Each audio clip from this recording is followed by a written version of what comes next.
Muy buenas tardes, hermanos, que la paz del Señor sea con cada uno de nosotros en esta maravillosa noche en la cual nos reunimos nuevamente para estudiar acerca de la palabra de Dios.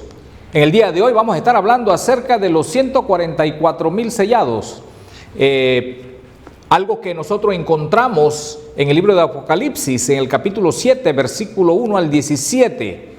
144,000 sellados que tienen a muchas personas con grandes dificultades de entendimiento sobre este número y sobre todo pues sobre este capítulo. Hace un tiempo atrás me encontraba con mi hermano Simeón y mi hermano Francisco. También andábamos de pesca como en muchas ocasiones hemos hecho. Y mientras estábamos en el mar, empezó a formarse una tormenta muy terrible, una tormenta, se veían nubes muy negras. Y de repente empezó a caer un aguacero muy fuerte y los relámpagos caían sobre cada uno o alrededor nuestro. Y llegó la situación que fue tan difícil en ese momento que decidimos salir y tratar de refugiarnos, no sé dónde, porque la tormenta estaba en todas partes. Posteriormente a eso, todo pasó y vino una calma en la cual nosotros utilizamos para volver a nuestra faena, para volver a pescar.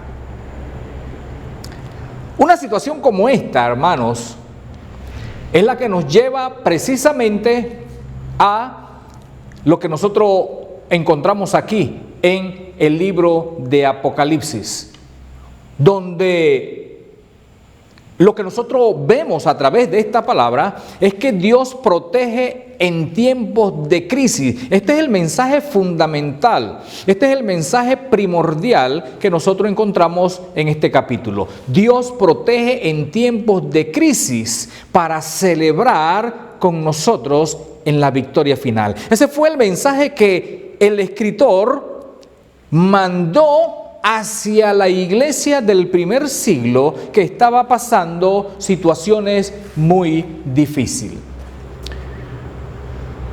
Esta primera parte que nosotros encontramos en el capítulo 7, versículo 1, dice: después de esto vi a 4 ángeles en pie sobre los 4 ángulos de la tierra, que detenían los 4 vientos de la tierra para que no soplase viento alguno sobre la tierra, ni sobre el mar, ni sobre ningún árbol. ¿Por qué le he puesto esto, el interludio y la aplicación de los sellos?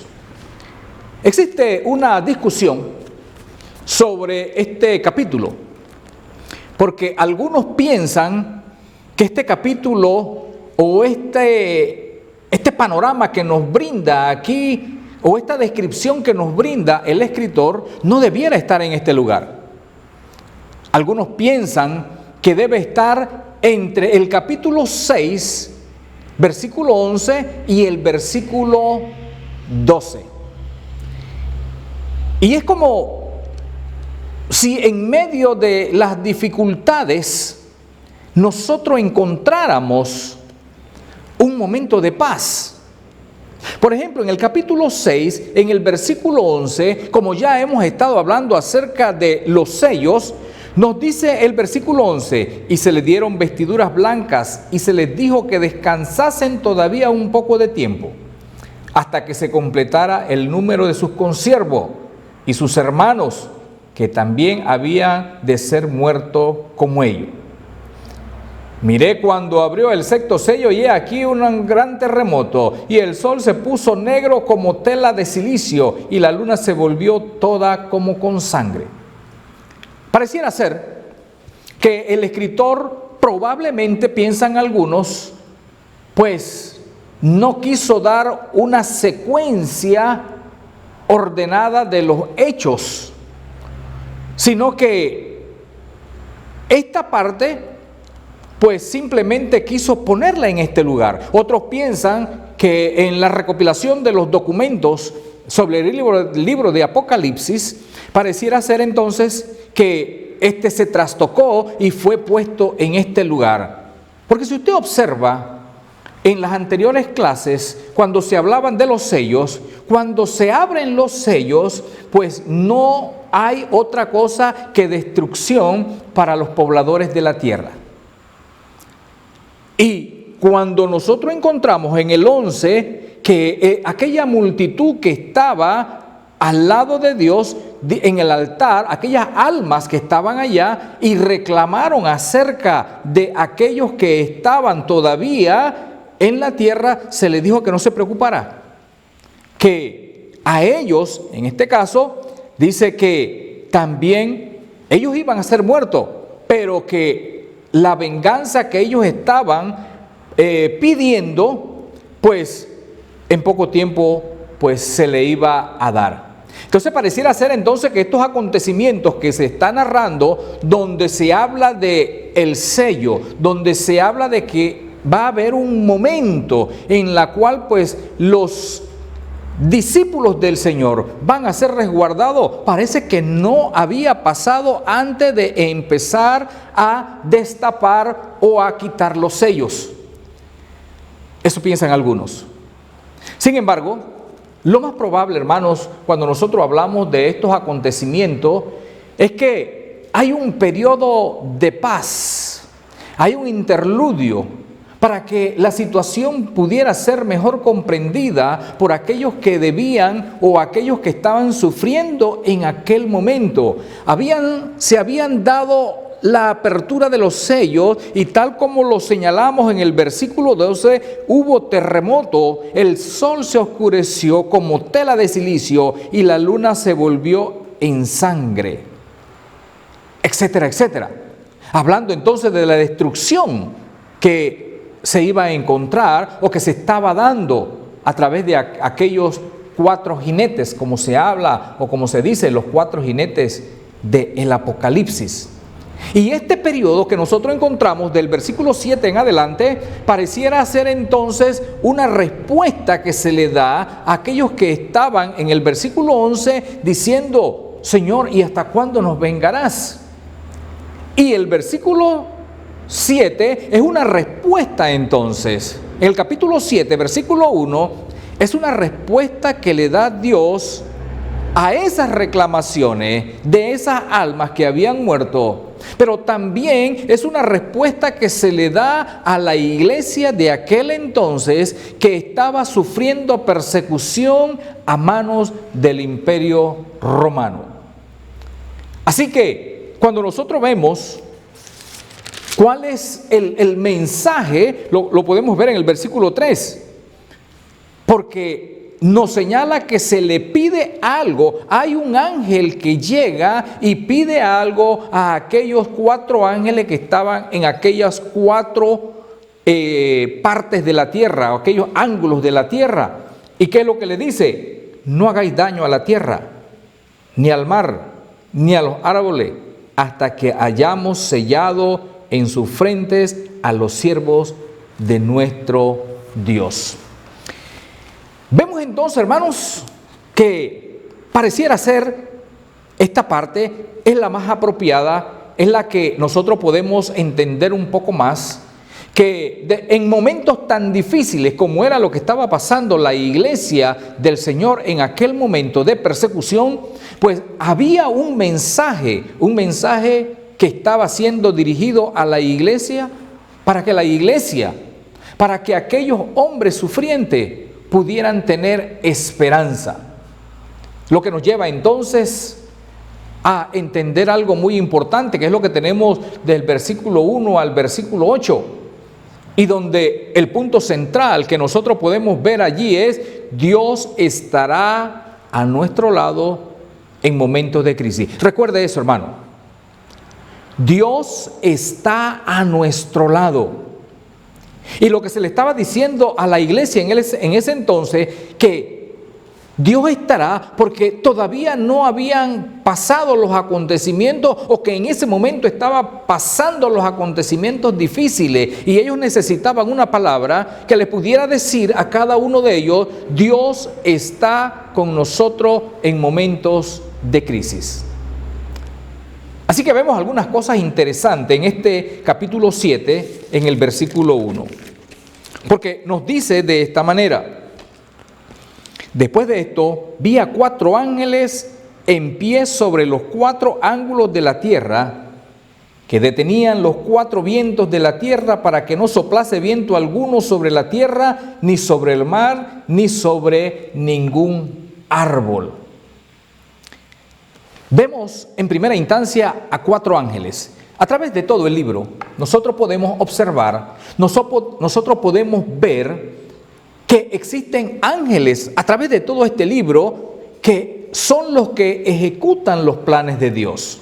Recordemos que una de las cosas que vio Isaías allá en el Antiguo Testamento, cuando tuvo aquella visión de el templo de Dios o de aquel lugar donde estaba Dios, dice que él vio ángeles con él que decían: Santo, Santo, Santo, indicando así que Dios tiene una forma, que Dios tiene a quién mandar, que Dios tiene una hueste de ángeles que están presentes y que están inmediatamente dispuestos a actuar a la primera dirección o palabra de nuestro Dios, lo que nos lleva también a cada uno de nosotros a que podamos entender y que podamos valorar esta acción de los ángeles para que también nosotros podamos también estar atentos para la obediencia a la palabra de Dios.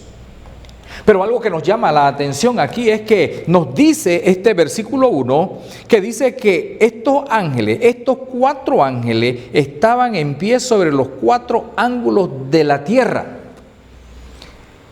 Y algunos señalan que aquí hay un error de conocimiento, aunque Job había hablado en la antigüedad que el mundo es redondo, Isaías también lo había señalado, pues aquí pareciera que hay un error porque está señalando como que la tierra es cuadrada. Sin embargo, debemos entender que a través del Antiguo Testamento esto no significa otra cosa que toda la tierra. Por ejemplo, cuando nosotros vamos a Isaías en el capítulo 11, vamos allá en Isaías en el capítulo 11, en el versículo 11 y el versículo 12 dice de la siguiente manera: Asimismo, acontecerá en aquel tiempo que Jehová alzará otra vez su mano para recobrar el remanente de su pueblo que aún quede en Asiria, Egipto, Patros, Etiopía, Elam, Sinar y Amad, y en las costas del mar. Y levantará pendón a las naciones, y juntará los desterrados de Israel, y reunirá los esparcidos de Judá de los 4 confines de la tierra. ¿Y qué es lo que nos está señalando allí? Tanto el versículo 11 nos está diciendo que va a reunir de todas las naciones. Eso es lo que significa los 4 ángulos de la tierra. Recordemos que el libro de Apocalipsis no es otra cosa que un libro de símbolos que busca dar a conocer a través de este medio enseñanzas al pueblo de Israel, enseñanzas que el pueblo romano no iba a poder entender si encontraba estos mensajes. Esto es una de las características fundamentales del libro de Apocalipsis y que teniéndolo en mente, nosotros entonces podemos entender qué es lo que está diciendo, en qué consiste el mensaje que nosotros tenemos en el libro de Apocalipsis. Así que Isaías, cuando habla también de los confines, de los 4 confines de la tierra, anteriormente en el versículo 11, nos está diciendo que es todas las naciones. Él iba a recoger a su pueblo de todas las naciones. Ezequiel, en el capítulo 7 también, nos habla acerca de este hecho. En Ezequiel, en el capítulo 7, acompáñenme esta lectura, en el versículo 2, nos da una enseñanza semejante. Y mire lo que dice. Vamos a leer 1 y 2. Vino a mí palabra de Jehová diciendo: tú, hijo de hombre, así ha dicho Jehová el Señor a la tierra de Israel. El fin viene sobre los 4 extremos de la tierra. ¿Qué es lo que está diciendo también Ezequiel? Va a venir el fin sobre toda la tierra. Así que cuando se habla de los ángeles, a quienes se les dio poder sobre los vientos que existían de los 4 confines de la tierra, lo que nos está diciendo es que se prepararan, porque de todas partes iban a venir dificultades para el pueblo de Israel. Pero nos llama la atención que en Apocalipsis, en el capítulo 7, en el versículo 2, tenemos un 5.º ángel. Y nos dice la Escritura: vi también a otro ángel que subía de donde sale el sol, y tenía el sello de Dios, del Dios vivo, y clamó a gran voz a los 4 ángeles, a quienes les había dado el poder de hacer daño a la tierra y el mar. Hay un 5.º ángel, y el escritor lo que quiere hacernos ahora entender es que ese otro ángel dice que venía de donde nace el sol. ¿Qué quiere decir eso, que venía de donde nace el sol? El sol siempre nace, hermanos, en el oriente. Y el pueblo de Israel, y sobre todo en aquel tiempo, tanto en el Antiguo Testamento como en el Nuevo Testamento, como ellos manejaban aquella forma de vida cotidiana, siempre el pueblo de Israel entendió que la bienaventuranza de Dios viene del oriente. Así que cuando el escritor habla de que ese 5.º ángel venía de donde sale el sol, venía del oriente, ellos entenderían inmediatamente que era algo que les iba a ayudar, que iba a ser la benevolencia de Dios, que iba a haber algo importante en beneficio de cada uno de ellos. Por ejemplo, cuando nosotros vemos en el libro de Génesis, en el capítulo 2, en el versículo 8, ellos pensaban que del oriente siempre venían las buenas cosas de Dios. ¿Y por qué lo decían? Mire, en el capítulo 2, versículo 8, cuando se habla de el huerto del Edén, dice: y Jehová Dios plantó un huerto en Edén, al oriente. Eso es importantísimo. Mire, en la creación nos señala que era al oriente donde estaba ese huerto del Edén. En Isaías, en el capítulo 43 también, en el versículo 2, también nos habla el profeta Isaías algo muy interesante. Y dice en el 43, en el versículo 2: he aquí la gloria de Dios de Israel, que venía del oriente. Mire lo que está señalando: la gloria de Israel que venía del oriente. Así que el pueblo de Israel, el pueblo de Dios, siempre pensó que las buenas cosas y que las bendiciones de Dios venían de oriente. Así también en el Nuevo Testamento, cuando el pueblo de Israel o Jerusalén caía en desgracia o caía en situaciones difíciles, ¿quiénes fueron los que nuevamente lograron restablecer el conocimiento y el estudio de la palabra de Dios? Pues del oriente, de aquellos grupos judíos que vivían en Babilonia, y de donde vino también Esdras, y donde vino también aquellos hombres que vinieron a restaurar el pueblo de Dios: Zorobabel, Esdras, Nehemías, todos vinieron de oriente. Así que para ellos, el entender este hecho de que el 5.º ángel venía de donde nace el sol, ya ese era un mensaje de esperanza para cada uno de ellos.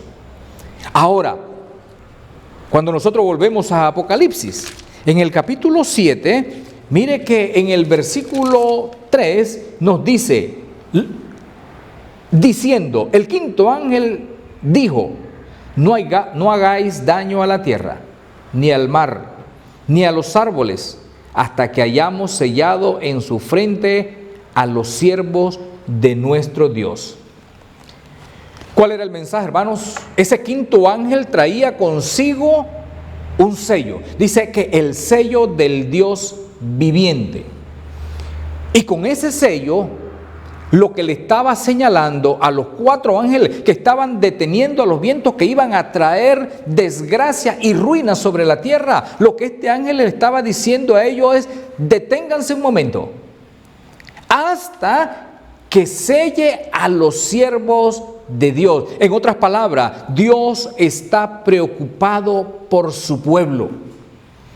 Y una de las características de Dios, hermano, es que cuando usted está al lado de Dios, Dios siempre estará también al lado suyo en los momentos de crisis, en los momentos de dificultad. Dios siempre está preparado por los suyos. Y cuando el hombre hace la voluntad de Dios, pues Dios tiene un trato especial por aquellos siervos suyos. Y mire que es lo que está diciendo en el versículo 3. Cuando selle en su frente a los siervos de nuestro Señor. Eso me hace recordar, por ejemplo, un siervo del Señor allá en Génesis. En el capítulo 6, un siervo llamado Noé, que en el versículo 8 nos dice el libro de Génesis, capítulo 6, versículo 8, pero Noé halló gracia ante los ojos de Jehová. Dios, hermanos, se agrada de sus siervos cuando sus siervos son obedientes. Dios se agradó de Noé, a quien salvó de aquella generación maligna antediluviana. Dios se agradó de Moisés. Dios se agradó de Samuel. Dios se agradó de David, un hombre de acuerdo al corazón de Dios. Dios se agradó de María. Dios se agradó de Jesús, el bueno, el que hace la voluntad de Dios, el que trata de hacer el esfuerzo. Y cuando llamo bueno, no me refiero a aquel que no peca, sino que cuando hablo bueno, es aquel que tiene el corazón bueno, el corazón dispuesto, el corazón para la lucha de Dios. Este alcanzará el favor de Dios. Es el mensaje que nosotros vemos aquí. El que lucha por hacer la voluntad de Dios como siervo de Dios alcanzará la misericordia y alcanzará el favor de Dios. Eso fue lo que nos dijo, por ejemplo, el sabio allá en el libro de Proverbios, en el capítulo 12. Hablaba acerca de eso en el versículo 2 y decía la primera parte, o dice la primera parte de este versículo: el bueno alcanzará favor de Jehová. Así que en los momentos en que estaba viviendo la iglesia en aquel entonces, la persecución terrible en la cual se estaba enfrentando, y que tal como habíamos señalado en el capítulo 6, hay una gran multitud que allí había muerto y que estaba en la presencia de Dios y preocupada por lo que estaba ocurriendo todavía en la tierra. Estos habían muerto precisamente a manos del Imperio Romano.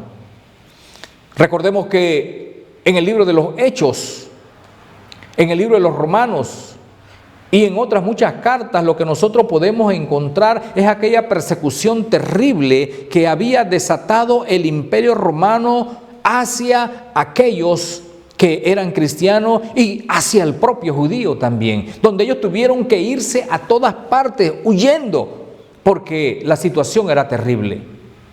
Podemos recordar el caso también de el apóstol Pablo, antes Saulo de Tarso.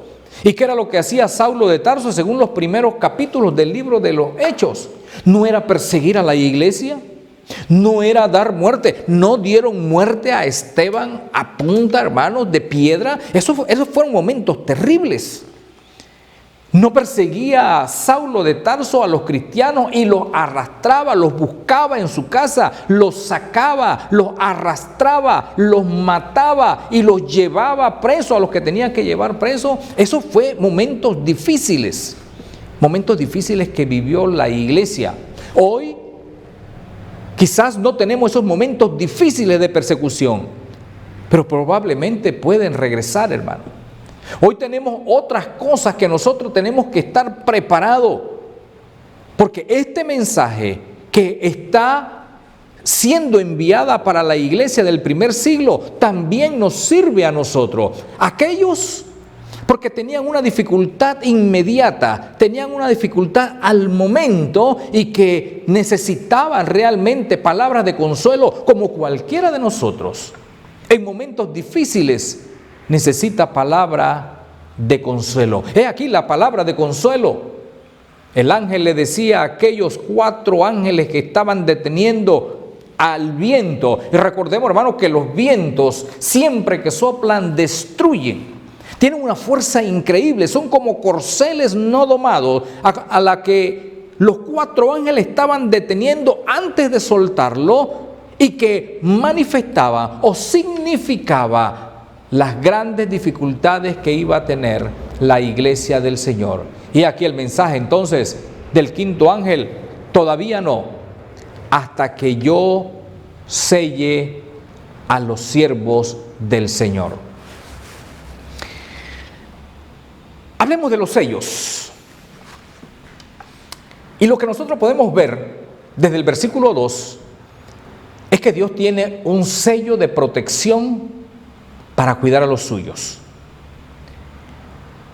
En el versículo siguiente, versículo 4 al 8, dice: y oí el número de los sellados. Y nos pasa a mencionar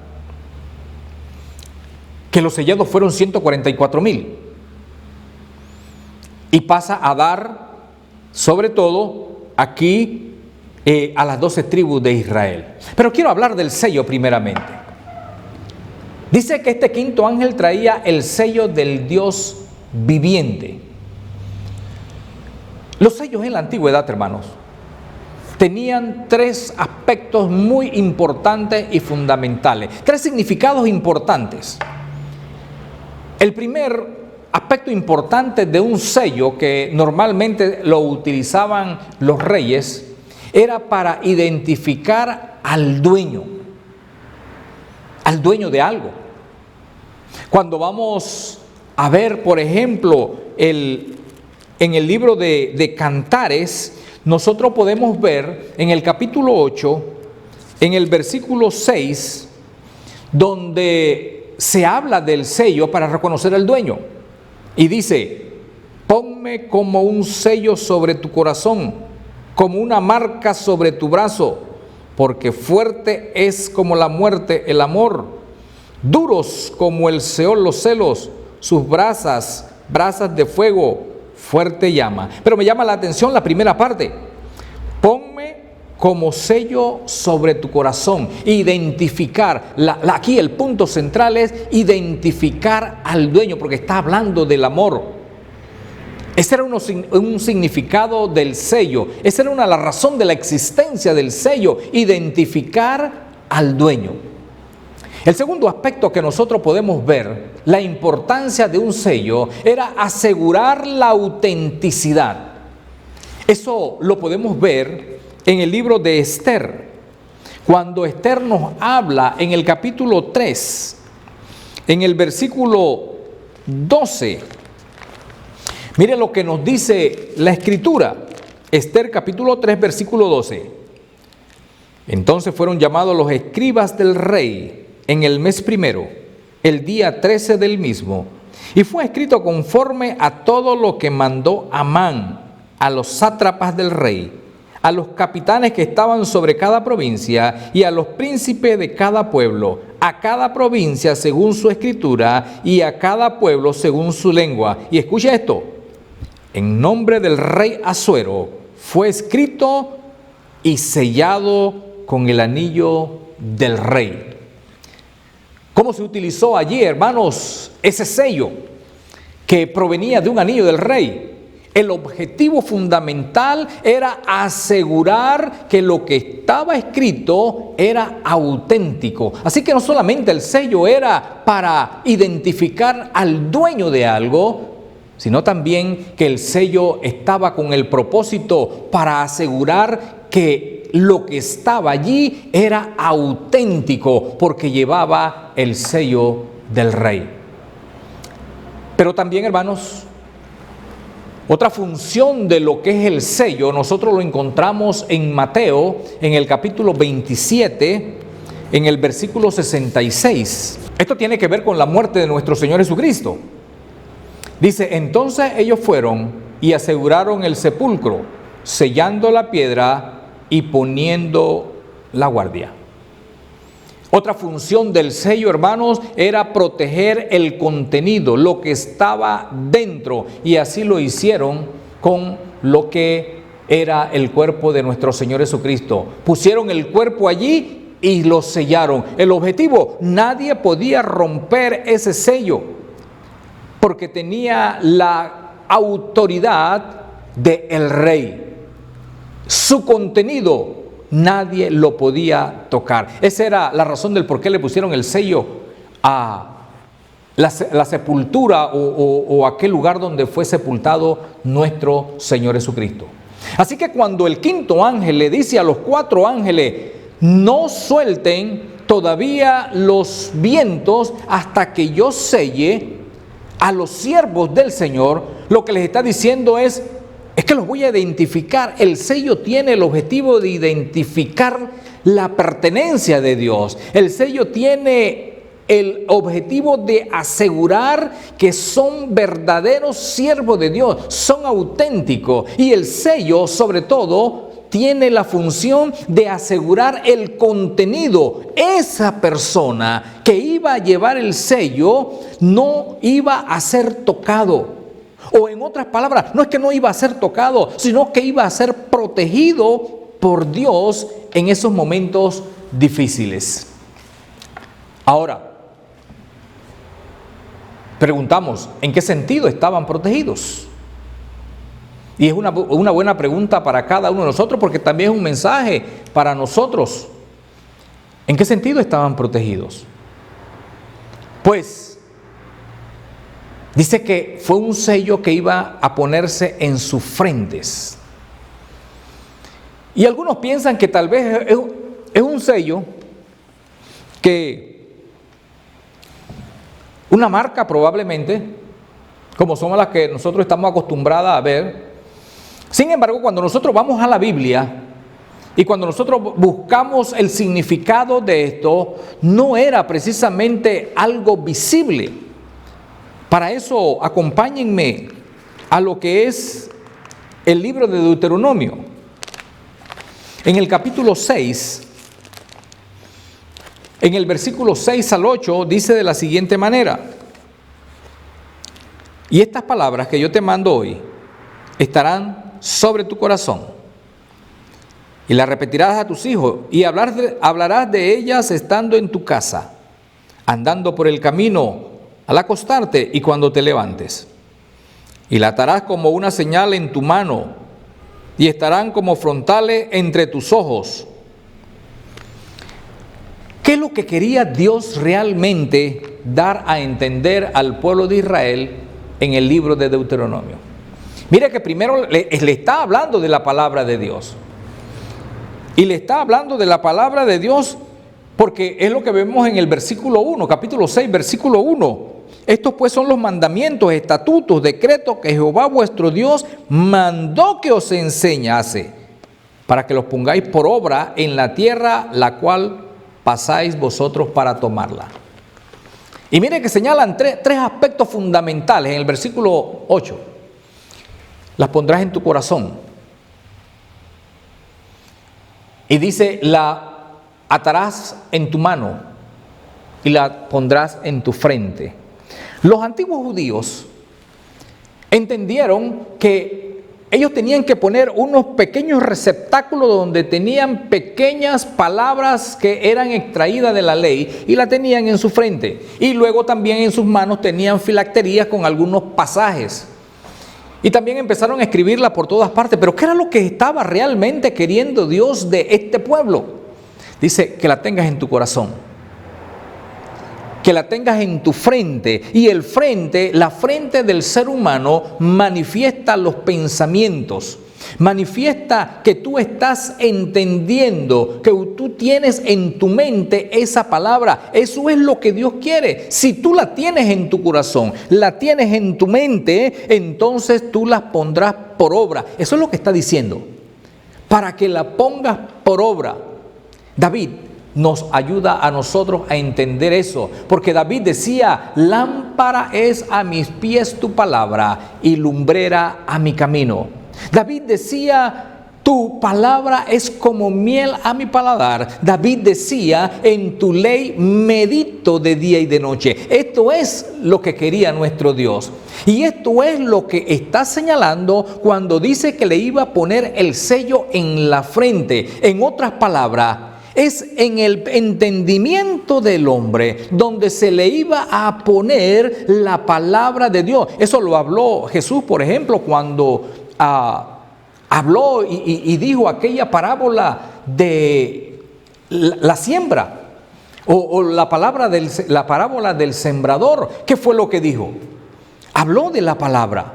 Habló de lo que hace la palabra en nuestro interior. Habló de la necesidad de que esa palabra pudiera llegar al corazón y dar frutos. Pues cuando el quinto ángel señala y dice que él traía el sello de Dios no es otra cosa, hermanos, que la palabra, que cuando el hombre la cumple, recuerde que estos son los discípulos, los siervos del Señor, y una de las características de los siervos del Señor en el primer siglo y en este siglo es la obediencia, y la obediencia se tiene por medio de la obediencia a la palabra y la conversión a través del bautismo en agua. ¿Y qué nos dice el apóstol Pablo? Fuisteis sellados con el Espíritu Santo de la promesa. Ve entonces a lo que se refiere esta enseñanza: aquellos siervos del Señor, aquellos que han sido obedientes, aquellos que realmente son o tienen la intención de seguir a Dios, son los que serán sellados, tendrán la marca de Dios, tendrán el apoyo de Dios, para que estos, pase lo que pase, puedan tener esa facultad de poder ir y de poder permanecer y de poder enfrentar aquellas cosas difíciles que venían en aquel tiempo. Luego pasamos a los 144,000, porque de los versículos 4 al versículo 8 tenemos que dice que Juan, pues una de las cosas que él oyó es acerca de los 144,000 y el número. Según el versículo 4, dice Juan: y oí el número de los sellados. Escuche eso. Oí el número de los sellados, 144,000 sellados de todas las tribus de Israel. Ahora, lo interesante, hermanos, es que necesitamos conocer algo acerca de las tribus de Israel. ¿Qué necesitamos conocer? Pues necesitamos conocer de dónde salen. Y sabemos que las tribus de Israel salen de aquellos 12 hijos que tuvo Jacob. Tenemos que saber que 10 de esas tribus, hermanos, perdieron su identidad total en el año 722 a.C., cuando los asirios se los llevaron cautivos a Babilonia, y donde ellos se mezclaron, y posteriormente algunos que habían quedado en la región del norte, pues se mezclaron también con personas extrañas a su pueblo. De ahí entonces nacen los famosos samaritanos, de la cual el pueblo de Judá no quería tener relación con ellos, y de ahí la razón de aquello que nosotros encontramos en Juan capítulo 4, aquella conversación entre la mujer samaritana y Jesús, donde se manifiesta que siempre habían sido enemigos. La enemistad fue precisamente porque aquellas tribus del norte se perdieron. Y cuando se habla de perder, no es que se la llevaron y nunca más la encontraron, sino que perdieron su identidad por haberse relacionado con personas que no eran del pueblo de Israel. Pero mire qué interesante esto, porque según lo que nosotros encontramos en el libro de los Romanos, en el capítulo 10, mire, eso de la nacionalidad, y esto es importante para entender esto, eso de la nacionalidad, pues pasó a un segundo plano. Dejó de ser importante. En el capítulo 10, en el versículo 12, dice de la siguiente manera, Romanos 10, 12. Porque no hay diferencia entre judío y griego, pues el mismo que es Señor de todos, es rico para con todos los que le invocan. ¿Qué le parece? Entonces, estos 144,000 de la cual estamos hablando, que algunos dicen y ven como exclusivamente los judíos, y algunos grupos religiosos señalan que solamente es un pequeño grupo de 144,000 que estará en el cielo y que el resto que no forma parte de eso estará en la tierra. Eso no es lo que nos señala la Biblia. ¿Por qué? Porque para Dios, tal como dice el libro de los Romanos, no hay diferencia. En Gálatas también, cuando vamos a lo que decía el apóstol Pablo en el capítulo 3, en el versículo 28, nos dice el apóstol Pablo, hablando de estos aspectos, él decía en el 28, ya no hay judío ni griego. Escuche esto, no hay esclavo ni libre, no hay varón ni mujer, porque todos vosotros sois uno en Cristo Jesús. Entonces los que ven aquí, o los que interpretan estos 144,000 de las 12 tribus de Israel, pues están obviando que en el Nuevo Testamento, y ya para la época en la cual estamos hablando, que es el libro de Apocalipsis, que se da aproximadamente, se escribe en el 90 y algo, pues ya mucho tiempo atrás la propia Biblia, la propia Escritura estaba diciendo que no había diferencia. Dios es el Dios de uno y también el Dios del otro. ¿De dónde salen entonces estos 144,000? Pues cuando se habla de las tribus, pues recuerde que esto es simbólico, y donde todo el pueblo de Israel tenía muy claro lo que significaba las tribus y la importancia de las tribus en relación para con Dios, pero también entendían que ya no había ni judío ni gentil, sino que todo se había concretado en un solo pueblo, pero que ese pueblo que antes era judío o israelita y ahora es la iglesia, pues en relación a Dios tenían las mismas características. ¿Por qué? Porque ahora el Dios de Israel era el Dios de la iglesia, y lo que está señalando es que precisamente todos los pueblos iban a ser salvos por Dios. Así que cuando hablamos de el 12, que son las 12 tribus de Israel, el número 12 significa lo completo. Es lo que significa el número 12. Y los 144,000 salen de 12 por 12, que es lo completo de lo completo, por 1,000, que significa lo completo intensificado. El número 1,000 es intensificado.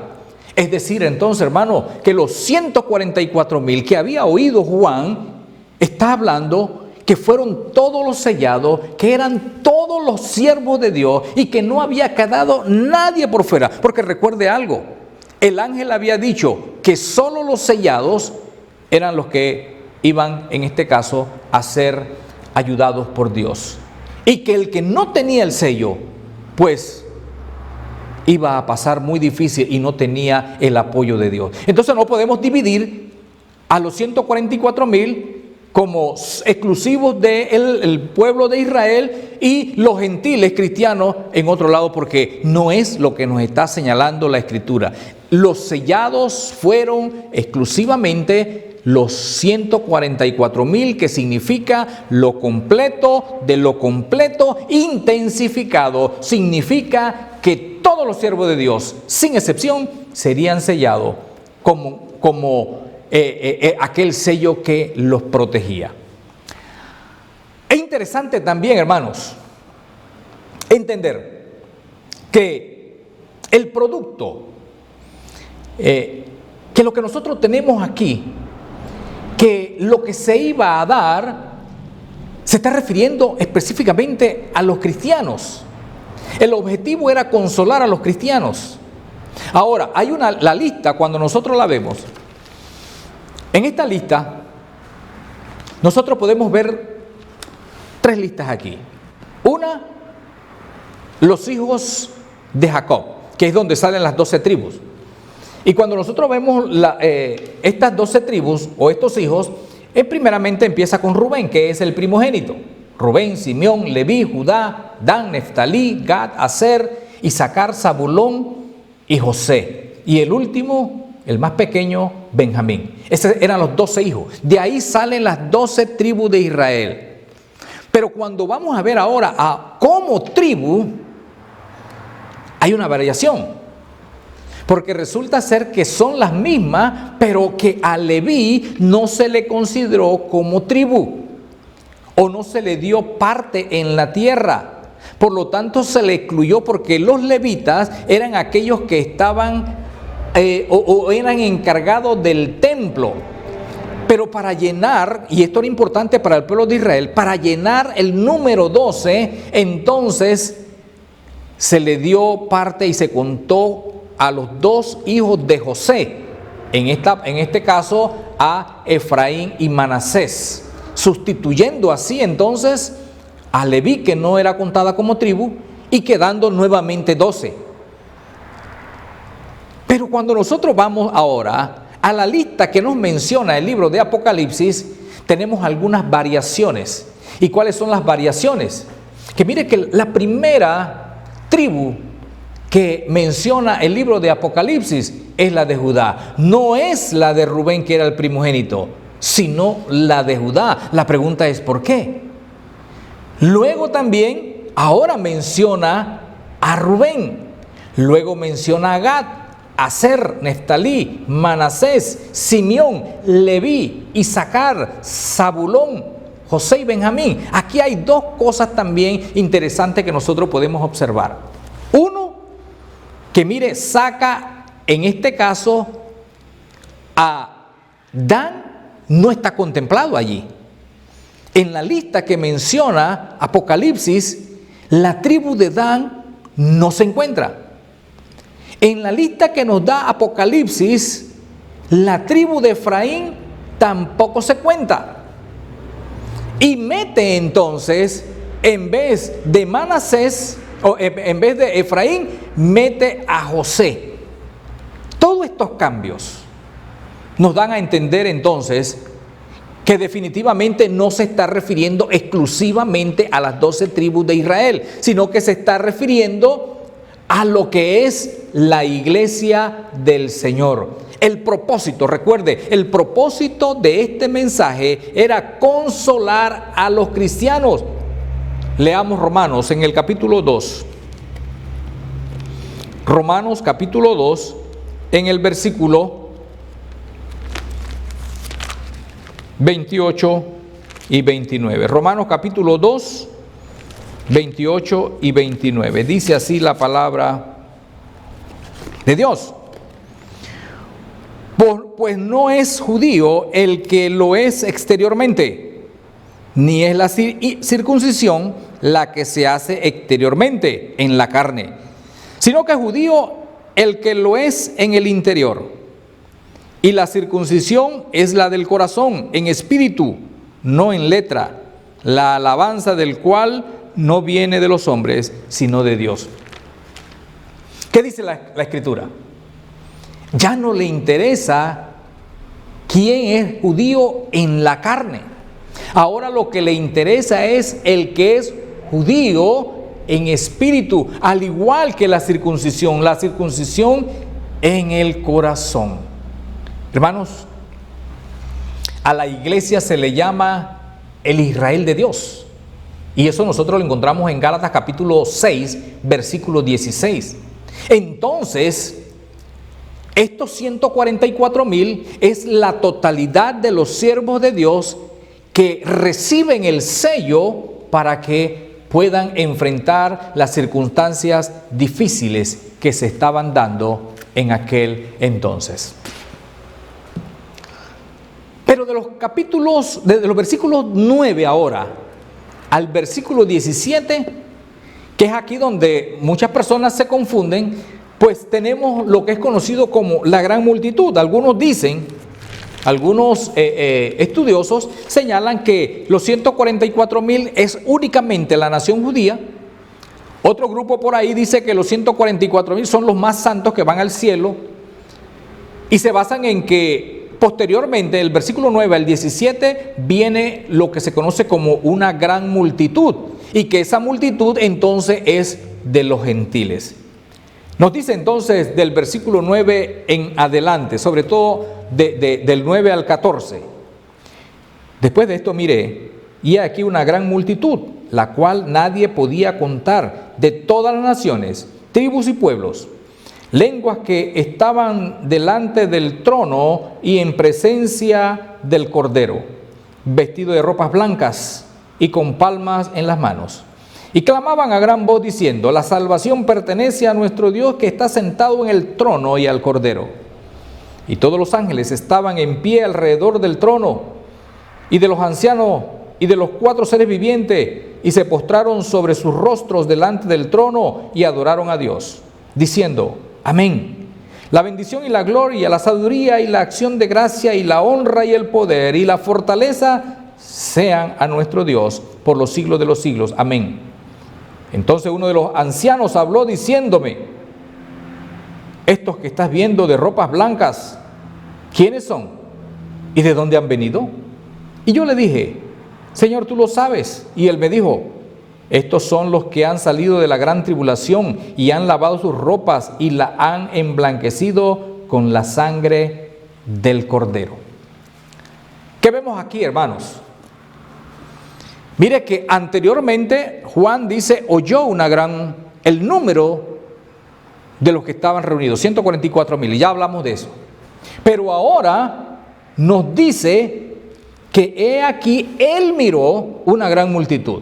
Pero mire, no hay números ahora, sino que nos habla de una gran multitud y dice que nadie podía contar. Recordemos, hermano, que cuando Dios habló a Abraham, allá en Génesis capítulo 12, le prometió que él tendría una descendencia como las arenas del mar o como las estrellas de los cielos. Nadie las podía contar, y que todos ellos serían benditas en la simiente de Abraham, tal como lo señala el apóstol Pablo en el libro de Gálatas. ¿Qué es lo que nosotros, hermanos, observamos ahora aquí?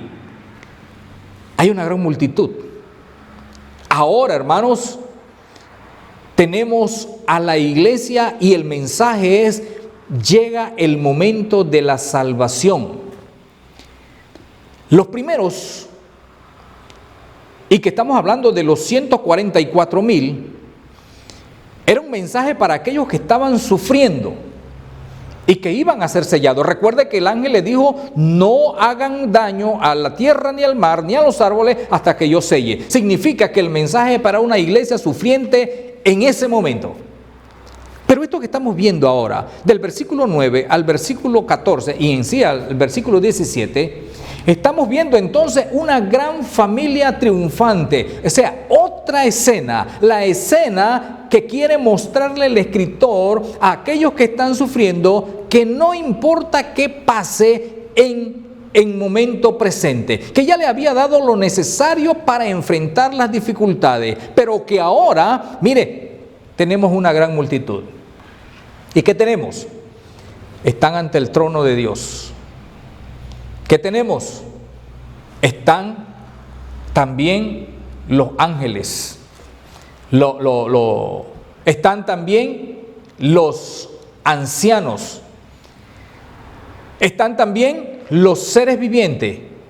Estos todos están incluidos en la gran multitud. Significa el gran momento de gloria, el gran momento de victoria. Por lo tanto, hermanos, la multitud que nosotros vemos en estos versículos son los que han tenido la victoria final. Esta es la escena final. Y si usted puede ver los versículos 15 al 17, nos dice: por esto están delante del trono de Dios y le sirven de día y de noche en su templo. Y el que está sentado sobre el trono extenderá su tabernáculo sobre ellos.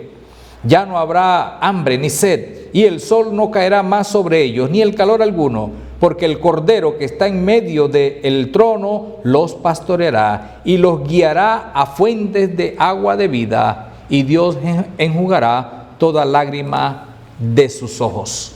Esta es la escena final, hermano.